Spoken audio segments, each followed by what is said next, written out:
இப்ப நம்ம பார்க்க போற நாவல் எழுத்தாளர் தமிழ் வெண்பா அவர்களின் முதல் நாவலான தென்றலே திரும்பிவிடு. தென்றல் 41 இரவு 9 மணி. அந்த ஆளுயர முகம் பார்க்கும் கண்ணாடியின் முன்பு அமர வைக்கப்பட்டிருந்தாள் யாழ். சுற்றிலும் நின்றிருந்த அவள் தோழிகள் அவளை கேலி செய்தவாறே முதலிரவுக்கு தயார்படுத்தி கொண்டிருந்தனர். அவளின் சிவந்த கன்னங்களை கண்டு வெக்கமென நினைத்து கொண்டனர் அவர்கள். ஆனால் அது தீராத அடக்கப்பட்ட கோபம் என்பதை அவளையன்றி யார் அறிவார்கள்? அவர்களின் கேலியிலும் கிண்டலிலும் அவளின் மனது கொஞ்சமும் லயிக்கவில்லை. மாறாக அவன் அன்று சொன்ன வார்த்தைகளிலேயே நெஞ்சு உழைஞ்சு கொண்டிருந்தது. அன்னைக்கு பணத்துக்காக எவன் பின்னாடி வேணும்னாலும் போவேன்னு சொன்னான். இன்னைக்கு இப்படி என்னை கட்டாய கல்யாணம் பண்ணி கூட்டிட்டு வந்திருக்கான். நான் அமைதியா அவன் பின்னாடி வந்துட்டதை பார்த்து இப்ப எல்லாரும் இல்ல பணத்துக்காக வந்திருக்கேன்னு சொல்லுவாங்க என்ற எண்ணமே மீண்டும் மீண்டும் அவளின் மனதில் சுழன்று சூறாவளியாய் அவளை சுருட்டி கொள்ள பார்த்தது. கண்கள் எப்போது வேண்டுமானாலும் கண்ணீரை சிந்து விடுவேன் என அச்சுறுத்தி கொண்டிருந்தது. மற்றவர்களுக்காக வேண்டி அதை இழுத்து பிடித்து இமை தாண்டாது நிறுத்தி வைத்திருந்தாள் அவள். இதை அறியாத அவள் தோழிகள் மகிழனின் அறையில் தள்ளிவிட்டு கதவை சாத்தி விட்டு வந்தனர். அறை என்னவோ மிகவும் அழகாக நேர்த்தியாக தான் அலங்கரிக்கப்பட்டிருந்தது. எங்கும் மணமயக்கும் மல்லிகை வாசம் நிறைந்திருந்தது. பௌர்ணமி நிலவின் ஒளி கண்ணாடி ஜன்னல்களை தாண்டி உள்ளே ஊடுருவி அந்த அறையின் இருளை ரம்யமாக அகற்றி கொண்டிருந்தது. அவள் நினைவுகளை மட்டுமே தாங்கி நின்ற அந்த அறை இன்று அவளையும் தாங்கி நிற்கிறது. ஆழ் மனதிற்குள் என்னவோ உரிய இடத்தில் சேர்ந்துவிட்டு இதம் பரவத்தான் செய்கிறது. ஆனால் இதையெல்லாம் ரசிக்கும் மனநிலையிலோ ஏற்றுக்கொள்ளும் பக்குவத்திலோ தான் அவள் இல்லை. ஏனோ மீண்டும் மீண்டும் அவள் சொன்ன வார்த்தைகளே எண்ணத்தில் தோன்றி மனதை கூறு போட்டது. தன்னை இழிவாக பேசியவனுடன் ஒரு வாழ்க்கை தனக்கு தேவைதானா? அவள் எதற்காக அவன் காதலை நிராகரித்தாளோ, எதற்காக பயந்தாளோ, எந்த வார்த்தைகளை அவனிடமிருந்து கேட்டுவிடவே கூடாது என அத்தனை வேண்டுதல் வைத்தாளோ, அதெல்லாம் கேட்ட பின்னும் இப்படி ஒரு வாழ்க்கை அவனுடன் தேவைதானா என்ற கேள்வி அவளை அலைக்கழித்து கொண்டிருந்தது. அப்படி பேசியவனுடன் நிச்சயம் தன்னால் வாழ முடியாது. மீறி வாழ்ந்தால் அது தனது பெண்மைக்கே களங்கம் என்பதாய்தான் அவளின் எண்ணம் இருந்தது. அப்படியே எல்லாவற்றையும் மறந்து அவனுடன் அவள் வாழ்கிறாள் என்றே வைத்து கொண்டாலும் ஏதாவது ஒரு சண்டையில் மீண்டும் அவன் இதையே சொல்லி காயப்படுத்த மாட்டான் என்பது என்ன நிச்சயம்? எண்ணங்களில் மூழ்கியிருந்தவள் கட்டிலில் ஒரு மூலையில் சென்று அமைதியாய் அமர்ந்து கொண்டாள். கால்களை குறுக்கி நெஞ்சோடு கட்டிக்கொண்டு அதில் முகத்தை புதைத்து கொண்டவளின் எண்ணங்கள் நிலை கொள்ளாமல் சதிராடியது.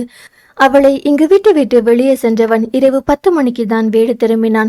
சிறியவர் முதல் பெரியவர் வரை சிலர் மன்ம புன்னகையும் பார்வையிலேயே கேலியையும் சிந்தி அவனை பார்த்திருக்க யோசித்தபடியே மேலே வந்து தனது அறைக்கதவை திறந்தான் மகள்.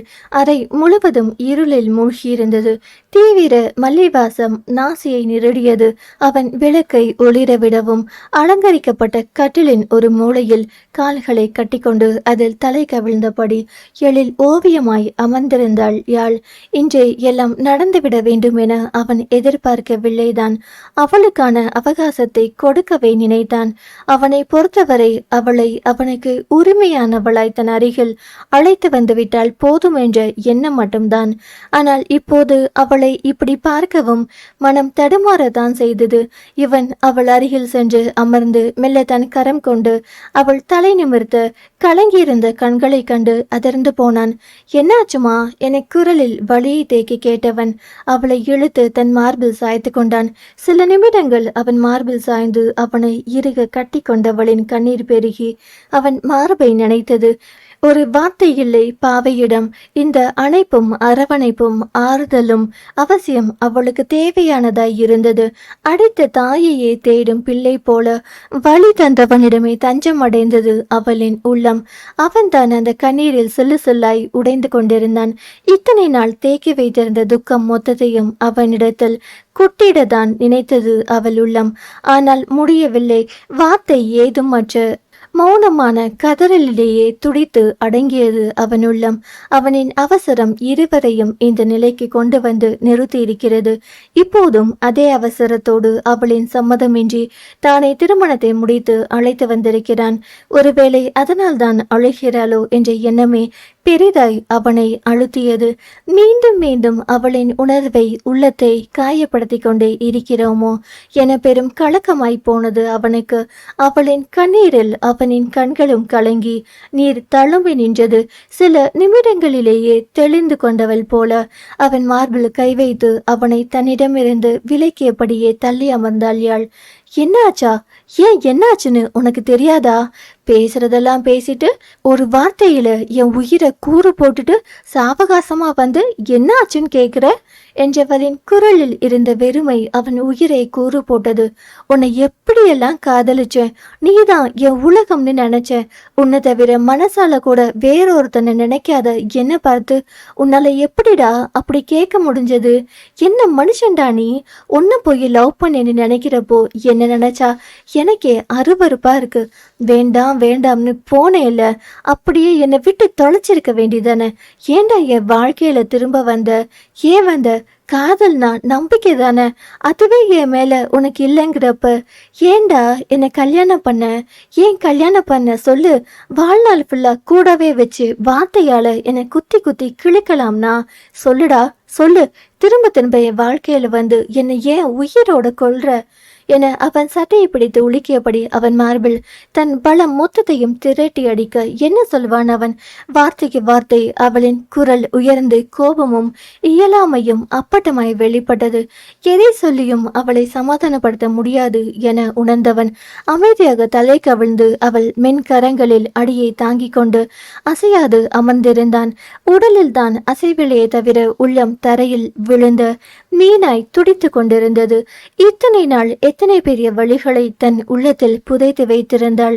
அப்படி கதறுவாள். இத்தனை நாள் அவளை இப்படி தவிக்க விட்டு விட்டோமே என்ற எண்ணமே அவனை கொல்லாமல் கொன்றுவிடும் போல. வேணாம், நீ எதுவும் சொல்ல வேணாம், போ இங்கிருந்து போ. என் மூஞ்சிலேயே முழிக்காத, என்னை தொடாத, எனக்கு நீ வேணாம், போ இங்கிருந்து, போடா போ என ஆவேசம் வந்தவளாய் அங்கிருந்த பொருட்களை ஒவ்வொன்றாக அவன் மீது தூக்கி எறிந்தாள். அதில் சில கண்ணாடி பொருட்கள் கீழே விழுந்து உடைந்து சிதறியது. ஆவேசம் வந்தவளைப் போல் அலங்காரத்திற்காக சுவர்களில் தொங்கவிடப்பட்டிருந்த மலர் சரங்களை பீத்தி எறிந்தாள். இப்போதும் சிறிதும் அசையாது, அவளை தடுக்கவும் செய்யாது, தலை கவிழ்ந்தபடி அப்படியே அமைதியாகத்தான் நின்றான் அவன். எத்தனை நாட்களை சேர்த்து வைத்த கோபமும் வலியுமோ அவனை கொன்றால்தான் தனியும் என்றாள். அதற்கும் தயாராகத்தான் இருந்தான் அவன். இறுதியாக அவள் எரிந்த வெள்ளி டம்ளரின் விளிம்பு அவன் நெற்றியில் பட்டு சின்ன கோடாய் வெட்டு விழுந்து ரத்தம் துளிர்த்து நின்றது. ரத்தம் நெற்றியை தாண்டி வழிய அதை லட்சியம் செய்து பொறுமையாக அவளையே பார்த்தபடி நின்றான் அவன். பதறி துடித்தது என்னவோ அவளின் மனம்தான். ஐயோ, ரத்தம்! அறிவு கேட்ட முண்டோ, அதான் டம்ளரை எரியறேன்னு தெரியுதுல, நவந்து நிக்கிறதுக்கு என்ன கண்ணு தெரியுதா இல்லையா உனக்கு?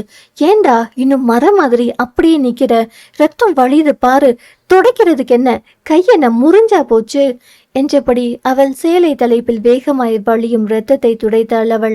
அவனின் இதழ்களில் கீற்றாய் ஒரு புன்னகை. என்ன செய்து கொண்டிருக்கிறோம் என உணர்ந்த நொடி அவனை முழுதாய் வெறுக்க முடியாத தனது இயலாமையில் தவித்து துடித்துதான் போனாள் அவள். அவனின் முகத்திலோ அத்தனை நிம்மதி. என்றுமே அவளால் தன்னை வெறுத்துவிட முடியாது என்றதில் உண்டான ஆசுவாசம். அதில் நெகிழ்ந்தவன் அவளை இழுத்து தன்னோடு கட்டிக்கொண்டு அவள் கண்களை ஆழமாக ஊடுருவி பார்க்க அதில் தொலைந்துதான் போனாள் அவள். அவளை இன்னும் தன்னோடு இறுக்கி கொண்டவன் நெற்றியில் தொடங்கி இறுதியாய் அவளின் இதழ்களில் சரணடைந்திருந்தான். அவனை விட்டு விலகவும் முடியாமல், அவனை முழு மனதாய் ஏற்கவும் முடியாமல், அவளுக்கு என்ன வேண்டும் என்று அவளுக்கே தெரியாத மனநிலையில் அவளின் உள்ளம் தான் மருகி தவித்தது.